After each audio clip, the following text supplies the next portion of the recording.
خلال شهر لميت المنهج واتفرم معايا، يعني فاهم اللي انا فرمته، وبعدين انا بادئ من شهر 12 لحد شهر 3. يعني ازاي ده اتلم؟ هي بقدرة ربنا سبحانه وتعالى، والواحد خد بالاسباب، فالدنيا ظبطت جدا يعني الحمد لله. كنت ممكن انام 12 ساعة 10 ساعات نوم كتير جدا، الحاجة اللي اذاكرها خليها بكره يا عم، مش لازم النهارده. ضيف على كده كمان ان انا كنت متوتر وقلقان وتعبان، يا ترى ربنا يكافئني، يا ترى اجيب مجموع زي الشخص اللي بدأ من اول منهج، يا انا هعمل ايه؟ فكان دايما في الوضع ده لحد ما لقيت الحل ده، والحمد لله كل المشاكل اتحلت بصراحه يعني. السلام عليكم، عاملين ايه؟ يا رب تكونوا بخير ان شاء الله. باذن الله ده هيبقى من اهم فيديوهات الثانويه العامه، يعني الفيديو ده انت لازم تشوفه فعليا، لازم تكمله للاخر، لان فعليا هتلاقي كل المشاكل اللي هتقابلك من دلوقتي لحد ما تمتحن حلها في الفيديو ده. طب انا ليه عملت الفيديو ده؟ ناس كتير جدا تشكي من المشاكل دي. طبعا على جروب التليجرام بدأنا فيه معسكرات، خلصنا معسكر الفيزياء وان شاء الله هنبدأ في معسكر الكيمياء، هنخلصها في اسبوع. فيا ريت تدخل على الجروب بقى كده، هتلاقيه في اول تعليق مثبت. ان شاء الله باذن الله في الفيديو ده تلاقي حل جميع المشاكل اللي بتقف قدامك: تسويف، نوم كتير، مثلا نسيت القديم، تعمل ايه في التراكمات، كل المشاكل ان شاء الله باذن الله. ولكن بقى قبل ما نبدا، يا ريت بقى اللايك الجميل عشان الفيديو يوصل لناس اكتر، والناس تلحق تشوفه وحد يستفيد منه ويبقى ليك الخير. ولو تعرف صديق ليك الدنيا بايظه معاه ابعت له الفيديو. فما تنساش بقى اللايك الجميل، علشان اي نصيحه تنزل على القناه تفيدك يا ريت تشترك في القناه عشان اي فيديو ينزل تشوفه وتستفيد منه باذن الله. نيجي بقى الفيديو بتاعنا دلوقتي. انا عندي مشاكل المنهج المتراكم، المه ازاي؟ المنهج المتراكم عليك لو انت لسه ما بداتش، احنا عاملين قناه على التليجرام بادئين فيها معسكرات مع بعضينا، بنلم فيها المتراكم كله، بنزل لك المصادر اللي هتذاكر منها وتحل، وفي نهايه كل معسكر هبعت لك ملاحظات على كل اللي انت ذاكرته، فتبقى انت كده ظبطت الدنيا، ماشيين بتنظيم بحيث ان انت ما تاثرش في الدروس اللي انت ماشي فيها ولا الجزء الجديد. يعني انت بتلم القديم وماشي في القديم عادي جدا يا باشا، ولا كاني بعمل اي حاجه. فلو عندك مشاكل في المتراكمات انزل لجروب التليجرام. طب عندك مشكله تانية كمل بقى الفيديو. اكبر المشاكل اللي بتقابل الناس دلوقتي، وبالذات لو حد بادئ من اول السنه، يقول لك انا نسيت القديم، يا اعمل ايه فيه؟ دي مشكله كبيره جدا. انت نسيت القديم ده طبيعي جدا، اي حد بيتعرض له. انت لسه دلوقتي مثلا بتذاكر في الحديثه، ممكن تبقى نسيت اساسيات وحاجات في المقاومه، عادي جدا. بتذاكر في العضويه ممكن تبقى نسيت بعض افكار الحديد، عادي جدا طبيعي. لما تيجي تذاكر وتسمع شرح تفصيلي في المراجعه هتلم كل النقاط كويس جدا جدا. ولو انت مش عارف تراجع ازاي بحيث ان انت تفتكر القديم، هتلاقي رابط ازاي تراجع المنهج كويس في الوصف، يبقى انزل شوفه تمام. ولكن دلوقتي القديم اللي انت نسيته هتفتكره، ما تقلقش منه خالص، كروته هتلمه كويس في المراجعه. اهم حاجه خليك في اللي انت فيه النهارده تمام. نيجي بقى لنقطه تانية متشعبه منها، وهي الكسل. الكسل ممكن يوصل، يعني انت تبقى في حاله ايه، اللي هو من الملل، الروتين. انا كل يوم بقوم اذاكر اروح دروس، فانا تعبت زهقت، اعمل ايه؟ هنا بقى المفروض تدي لنفسك كده ايه، يعني يوم راحه تمام. لو انت شغال من اول السنه تاخد يوم راحه كده، تقعد في البيت مع اهلك، تخرج بره، تشوف تروح مكان جميل كده، مكان اثري مثلا، اي حاجه. المهم ان انت تروح عن نفسك بحيث ان انت تبدا من جديد، تشحن نفسك بالطاقه علشان تكمل. طيب مثلا انت لسه بتلم في المتراكم ولسه بادئ وما تعبتش ولا اي حاجه، بس انت مكسل تبدا، مش عارف تعمل ايه. اول حاجه ابعد عن اي حاجه بتشتتك. ما ينفعش امسك الموبايل بتاعي وعمال اقلب على الفيس واقلب في الريلز بتاع الانستجرام واقول لك يا انا مكسل. طب ما انت ماسك الحاجات اللي بتضيع لك وقتك، مكسل ازاي يعني؟ فانت ابعد الحاجات دي عنك، هتلاقيك تلقائيا بدأت تسيب الكسل. حاجة تانية برضو تطبقها علشان موضوع الكسل ده: انت دلوقتي هتسيب الحاجات اللي بتشتتك، لازم تحاول ان انت تشوف صديق ليك يشجعك على المذاكرة. دي برضو من الحاجات الكويسة جدا، لما يبقى ليك صديق يعينك على المذاكرة، دي حاجة والله العظيم جميلة جدا جدا. هيشجعك، يبعت لك تلخيصات، يقول لك يلا تدخلوا تحديات مع بعض. من الحاجات برضو اللي هتساعدك ان انت تسيب موضوع الكسل في المذاكره، ان انت بتفتكر هدفك. هات ستيكي نوتس عاديه جدا اهي تمام. الستيكي نوتس دي معايا تقريبا، معلق واحده هنا اهي تمام اهي، دي الستيكي نوتس.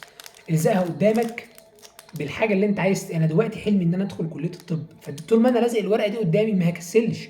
انا حلمي دلوقتي مثلا في كليه ان انا اشتغل علشان الاقي وظيفه كويسه، ما هكسلش ابدا طول ما انا شغال. فطول ما هدفك قدامك مش هتكسل، طول ما انت حاطط فرحه ابوك وامك قدامك مش هتكسل، طول ما انت فاكر يوم النتيجه مش هتكسل، مش هتحبط، او حتى لو كسلت مش هتطول، هتقوم وتكمل.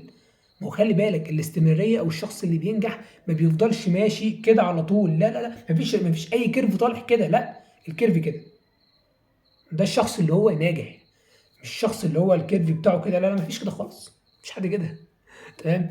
فربنا يرزقني واياكم الاستقامه، وان انت لما تقع تحاول تقوم. وكذلك بقى المشكله برضو الخطيره جدا فكره التسويف. يعني يمكن انا من الناس اللي بتقع في المشكله دي. هو انا ليه بسوف؟ يعني بقول ايه يا عم بكره بقى نذاكر الدرس، يعني مش مهم، مش مهم خالص. يعني اقول لك خلي الاسبوع الجاي، النهارده الجمعه بقى نفرح النهارده بالجمعه وايه ونبدا من السبت.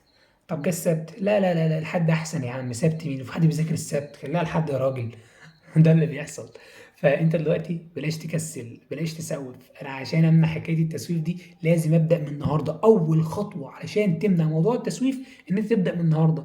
طب يا محمد انا رايح انام اصلا، يعني انا مثلا بنام 10 والساعه 9، عارف من 9 ل 10 لو انت ذاكرتها دي اول خطوه هتخطوها في طريق ان انت تتخلص من التسويف. بجد والله عن تجربه. انت دلوقتي ما هتحاولش تضيع اي وقت. انا مثلا عامل جدول من ان انت تقوم الفجر لحد الساعه 10 مذاكره. انا ما قمتش الفجر، قمت الساعه 7. عادي يا عم ما تضيعش الوقت. في ايه لما تقوم 7؟ عادي. قوم صلي، اقرا ورد القران بتاعك، اذكار الصباح، ويبدا يا باشا توكل على الله. مش شرط تكون قمت الفجر، يعني ممكن الشخص اللي قام الفجر يجي الظهر كده يريح له ساعه ساعتين، فانت عادي لحقت نفسك اهو. ممكن ينام بدري عنك، فعادي انت لحقت نفسك برضه. فالوقت اللي فاضل ما تسيبوش، ابدأ منه. وزي ما قلنا تبعد عن الحاجات اللي بتشتتك، تنقي مكان هادي تقعد تذاكر فيه ومع نفسك. عيش يا باشا. مشكلة تانية معانا مشكلة التوتر والقلق. فكرة إن أنا متوتر وقلقان يعني أنا خايف من بكرة، أنا خايف من بكرة. هو بكرة بإيدك؟ مش بإيدك. أنت اللي بإيدك النهاردة إن أنت تشتغل النهاردة وتبذل جهدك النهاردة. طب بكرة؟ بكرة ده بقى لا لا، ده بتاعه هو سبحانه وتعالى. فأنت غير مطالب إلا إنك تدعو وتحاول ان انت بقدر الامكان يبقى عندك حسن ظن بالله. تمام. ومن الحاجات الجميله بقى اللي هتخليك تبعد عن التوتر والقلق وتحل لك كل مشاكلك بصراحه هي ركعتين بالليل. ركعتين الليل دول والله فيهم سحر فعليا، سحر سحر جميل جميل جدا. انا لا اقصد بمعنى السحر هنا اللي هو السحر التاني، لا، ولكن انا اقصد المفعول والنتيجه بتاعتهم. ركعتين بالليل بيحلوا مشاكل المذاكره معاك كتير جدا، بيدوك طاقه رهيبه جدا، بيجددوا الطاقه والشغف عندك بصوره رهيبه جدا. فكره ان انت بتقعد مع نفسك كده تقول يا رب يا رب حقق حلمي، يا رب ادخل كليه الطب، يا رب ادخل كليه الهندسه، يا رب ادخل الكليه الفلانيه. دي حاجه والله العظيم روعه جدا. وانت قاعد بتدعي بيبقى عندك ايمان من جوه ان ربنا بيستجيب ليك، فانت بالتالي ما بتحبطش ابدا. فركعتين الليل دول تلتزم عليهم مدى حياتك، مش بقول لك لحد نهايه الثانويه، لا مدى حياتك. ودي من الايجابيات اللي انت لازم تحطها في نفسك. ورد القران اللي انت معتقد ان هو بيضيع عليك يومك دي مشكله. ورد القران بيساعدك ويديك بركه، مش بيضيع عليك اليوم. يعني لو انا هذاكر ساعه خلي 10 دقائق القران، مش بقول لك الساعه كلها القران، 10 دقائق القران وذاكر ال 50 دقيقه. ايه رايك بقى؟ ده لو انت ذاكرت ال 50 دقيقه اصلا. تمام. فمشاكلك كلها حلها عند ربنا سبحانه وتعالى، ثم مع الاجتهادات نفسك والاخذ بالاسباب. تمام. وزي ما قلنا ابعد عن المشتتات، نلاقي مكان هادي، ذاكر بتركيز وتنظيم الوقت. وهنا بقى نيجي لاهم حاجه في الحلقه بتاعتنا، الجدول. لم المنهج في شهر. دلوقتي انا قايل لك في نظام المعسكرات اللي كل اسبوع بنلم جزء متراكم عليك وانت شغال في الجديد، وده انسب حل انا شايفه. طيب يا محمد لا قول لي الجدول، قول لي على جدول كده لم فيه المنهج في شهر. تمام برنس. بص يا باشا، عايز تمشي على جدول في شهر تلم المنهج ماشي، انزل لك الجدول. ولكن من وجهة نظري انا انت مش هتمشي على الجدول.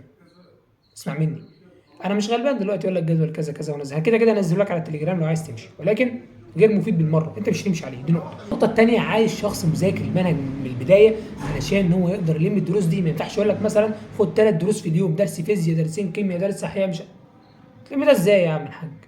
انت اصلا مراكم عليك المنهج القديم، ما تلم ده ازاي؟ قول لي. فالفكره دلوقتي ان انا انزل لك الجدول، عايز تمشي عليه. ده في المراجعه ان شاء الله انزله لك في المراجعه. خد جدول مراجعه في شهر، يعني بعد ما نخلص المعسكر اللي احنا فيه ده. المعسكر ده ان شاء الله خلصنا معسكر الفيزياء هنبدا في الكيمياء، بعد ما نخلصهم هنزل لك معسكر فرم المنهج في شهر، وهشتغل معاكم فيه في الكليه يعني.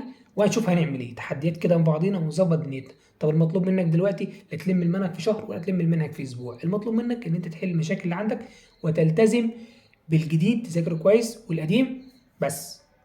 طالب مني انا اذاكر منهج في شهر؟ ابدا. تمام.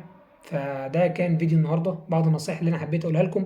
وفكره الجدول عشان في حد بعت لي كتير على صراحه على النقطه دي، فانا قلت اجاوبكم عليها. ما تنساش بقى اللايك الجميل والشير لزميلك يمكن يستفيد من الفيديو ده. ولو استفدت حاجه جميله يا ريت تدعي لي دعوه جميله. نلتقي ان شاء الله باذن الله في نصايح جديده.